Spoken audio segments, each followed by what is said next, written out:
мне абсолютно ничего не нужно. Мне нужно спокойно дожить свой жизненный век. Вот сколько буду жить, чтобы меньше меня тревожили, отрывали куда-то.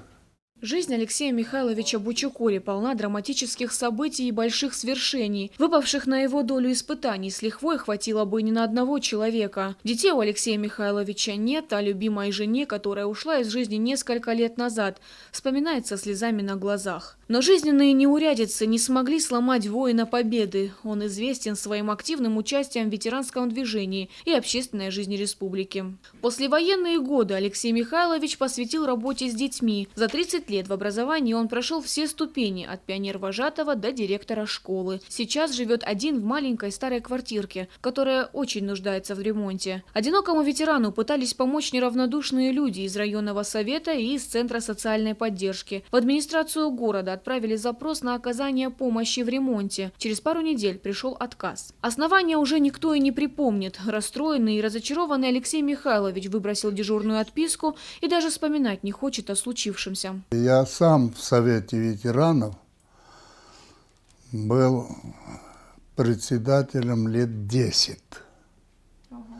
Вот после этого я отошел от Совета ветеранов. Бываю иногда там по вопросам.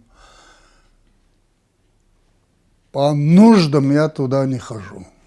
Эти и другие вопросы, связанные с ЖКХ, обсуждали как раз накануне в Совете ветеранов. В прошлом году на капитальный ремонт был выделен 41 миллион рублей. Сегодня бюджет уменьшился вдвое и составляет 28 миллионов. Получается, что для продолжения программы капитального ремонта необходимо софинансирование с владельцем жилья. Мы здесь собрались, которые работали в порядочных должностях, зная, что к чему. Мы знаем республику, мы знаем государство. Но нам надо сейчас общее положение в республике и в нашем городе Владикавказе. Что творится? А не то, что нам это цифры мы знаем, как читаем мы хорошо, и кодексы хорошо знаем, и постановления хорошо знаем.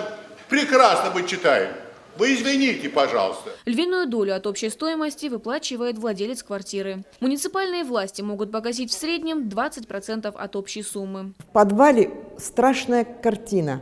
Заливает, мы вызываем аварийную, приезжают, просят деньги у нас. Мы кое-как собираем копейки, платим, уезжают, но это все ерунда.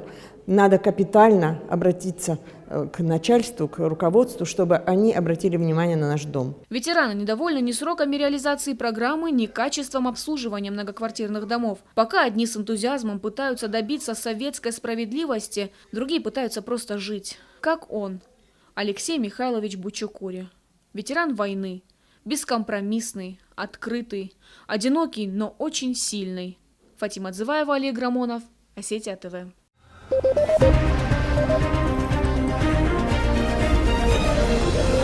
Thank you.